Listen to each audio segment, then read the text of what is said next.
नमस्कार। चलिए आज हम और आप मिलकर बच्चों से जुड़ी कुछ बातें करते हैं। बहुत बार सुनने में आता है कि माँ बाप कहते हैं बच्चे बड़े जिद्दी हो गए हैं, बिल्कुल कहना नहीं मानते। तो ये क्या कोई अनसुलझी पहेली है जिसे हम सुलझा ही नहीं सकते? नहीं, बिल्कुल नहीं।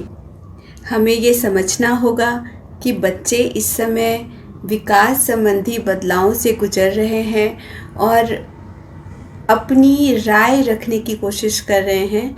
ना बच्चों में कोई कमी है, ना आपके पेरेंटिंग स्किल्स में। इसको हमें अपने दिमाग में रखना ही होगा। जब बच्चे बिल्कुल बात नहीं सुन रहे हैं और हमें क्या करना चाहिए जब हम इसमें उलझे हुए हैं, तो क्यों ना कुछ इससे रिलेटेड सॉल्यूशंस पे ध्यान दिया जाए। बढ़ता हुआ बच्चा माँ बाप के धैर्य की परीक्षा लेने लगता है और कभी कभी बच्चों को ऐसा लगता है कि माँ बाप के पास उसके लिए ना के अलावा कोई जवाब है ही नहीं। ऐसे में माँ बाप करे तो क्या करें? आपकी कही हुई बातों को ना मानने का मतलब सिर्फ इतना है कि बच्चा ये जानने की कोशिश कर रहा है कि वो इसके अलावा और क्या कर सकता है। कारण, परिणाम और एक्सपेरिमेंट से बच्चे बहुत कुछ सीखते हैं और ये बुरी बात भी नहीं। बालकों का समझाना और उनका ना मानना पेरेंट्स के लिए बहुत ही ज़्यादा हताशाजनक होता है। बच्चे इस उम्र में दुनिया के बारे में जानने के लिए उत्सुक होते हैं, पर उन्हें अपने शारीरिक और मानसिक क्षमता का पता नहीं होता। इसीलिए आप जब भी बच्चों को टोकते हैं, रोकते हैं, वो वही करना चाहता है जिसके लिए उसे मना किया जाता है। ऐसे में कुछ सुझावों पर अमल करके इस सिचुएशन पे काफ़ी हद तक काबू पाया जा सकता है। सुझाव आपसे यही होगा कि आप उसे अपने संरक्षण में सीमित छूट दें। आपने बहुत बार देखा होगा कि बच्चा जिद करता है और बार बार जिद करता है। ऐसे में आप उसे चिल्लाकर, उसे डांटकर अपने काबू में नहीं रख सकते। ये गलत बात होगी। आप उसको एहसास दिलाएं कि आप उसकी बातें सुन रहे हैं। सीमित छूट दें। जैसे बच्चा कभी जिद करता है कि मुझे अपने तरह से तैयार होना है, अपने कपड़े खुद पहनने हैं, या मुझे ये करना है, मुझे आज अपने से अपने सारे कपड़ों को फोल्ड करना है, या मुझे अपने रूम की सफाई खुद करनी है। तो इस तरह के जब आदत आप बच्चों में डालते हैं तो वो बच्चा खुद से करने की जिद करता है, खुद से तैयार होने की जिद करता है, खुद से अपने कामों पर नियंत्रण चाहता है। तो ऐसा आप उसे दें, सीमित छूट दें। जब सप्ताहांत हो, लाइक वीकेंड्स में जब आपके पास थोड़ा समय हो, तो बच्चों को अपना काम खुद करने की छूट दें, पर आप वहाँ रहें। तो आपके संरक्षण में जो उसको ये सीमित छूट मिलेगी, जिससे उसे लगेगा कि मुझे अपने कामों पर नियंत्रण है, मैं खुद कर सकता हूँ या कर सकती हूँ। तो ये बच्चों में एक बहुत ही अच्छा पॉजिटिव एनर्जी लाता है। मेरा दूसरा सुझाव होगा कि हर बार ना कहने से बचें, क्योंकि आप अगर हर बात के लिए उसे ना कहते हैं तो उसे इस बात का एहसास होगा कि उसकी बातें सुनी ही नहीं जा रही, और जो उनके पेरेंट्स हैं वो बस उसे ना ही बोलते रहते हैं।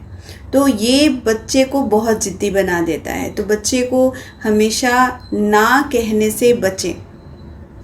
बार बार ना कहने से बच्चा वही करने लगेगा जिसके लिए उसे ना कहा जा रहा है।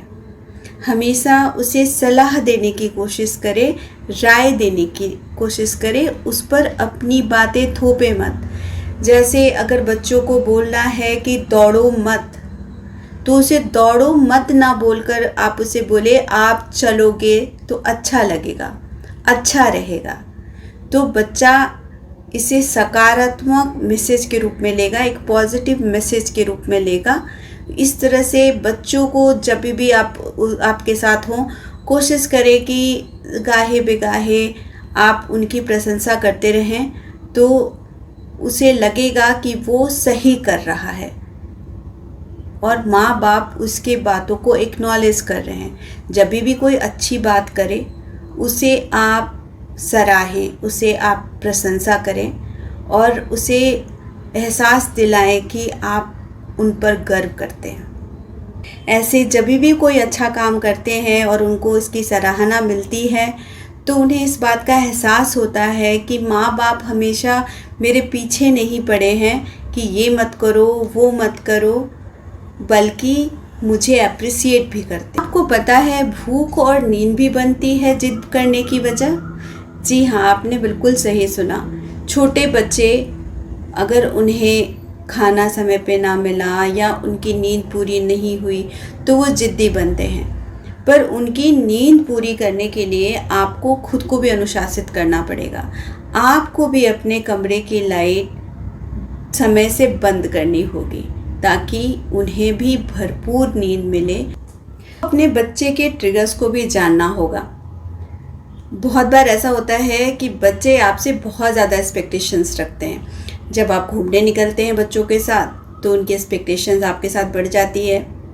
तो उन्हें इस बात का एहसास दिलाना होगा कि उन्हें अपना स्वभाव ठीक रखना होगा, अपना बर्ताव ठीक रखना होगा, तो उनके मनपसंद काम करने के लिए उन्हें छूट मिलेगी थोड़ी देर के लिए। कुछ लिमिटेड पीरियड के लिए उन्हें वो काम करने की छूट मिलेगी। सपोज 15 मिनट में आप ये कुछ कर सकते हो। लेकिन अगर वो बार बार अपनी ही बात पर अड़े रहे और बिल्कुल आपकी बात ना सुने तो उन्हें इस बात का एहसास भी आपको कराना होगा कि जब तक आप अच्छे बच्चे की तरह बर्ताव नहीं करते और अपने निर्णय में समझदारी नहीं दिखाते तब तक मैं आपकी बात नहीं सुन पाऊंगी और या नहीं सुन पाऊंगा। बच्चों को समझदार बनके उन्हें ही डिसीजन लेने के लिए बोले। धीरे धीरे इस तरह के छोटे छोटे बदलाव बच्चों के भी स्वभाव में बदलाव लाएगा, उन्हें ज़्यादा अंडरस्टैंडिंग बनाएगा। बहुत बार बच्चा सिचुएशन का फ़ायदा उठाता है। जैसे आप मॉल में हैं और बच्चे को कुछ चीज़ चाहिए, उसके लिए वो जिद मचाता है, पैर पटकता है, रोता है, चिल्लाता है, वहीं बैठ जाता है। तो माँ बाप इस शर्मनाक स्थिति से बचने के लिए क्या करते हैं, बच्चों को वो चीज़ खरीद के दे देते हैं। पर ये बिल्कुल गलत है। आप बच्चे को वहाँ से किसी जगह पे ले जाइए जहाँ पे वो किसी और को परेशान ना करे और जब तक वो शांत ना हो वो उसके साथ बैठे रहें। वो उसे इस बात का एहसास दिलाएगा कि वो जिद करे और टेंट्रम दिखाए तो उसकी जिद पूरी नहीं हो सकती। और अगर जहाँ आपने उसके जिद के पर और उसके टेंट्रम पर उसके लिए सामान खरीदना शुरू कर दिया तो वो ऐसे बहुत ज़िद्दी होता चला जाएगा। उसे इस बात का एहसास कराना होगा कि इस तरह से करने से आपकी बातें पूरी नहीं होगी। उसे समझदार बनना ही होगा। उसे ही बताएं कि इस तरह के सिचुएशन में अगर कोई दूसरा बच्चा ऐसा करे तो वो कैसा फील करेगा उस बच्चे के प्रति। धीरे धीरे बच्चे को समझदारी से रास्ते पे आपको लाना ही होगा। आपकी जरा सी समझदारी, थोड़ा सा धैर्य बच्चे को एक सही परवरिश दे सकता है। आपके बच्चे के सही परवरिश में थोड़े से सुझाव मेरी तरफ से भी, मुझे आशा है कि आपको मेरी सलाह पसंद आई होगी। फिर किसी अगले सेशन में मिलते हैं एक अलग सी समस्या लेकर।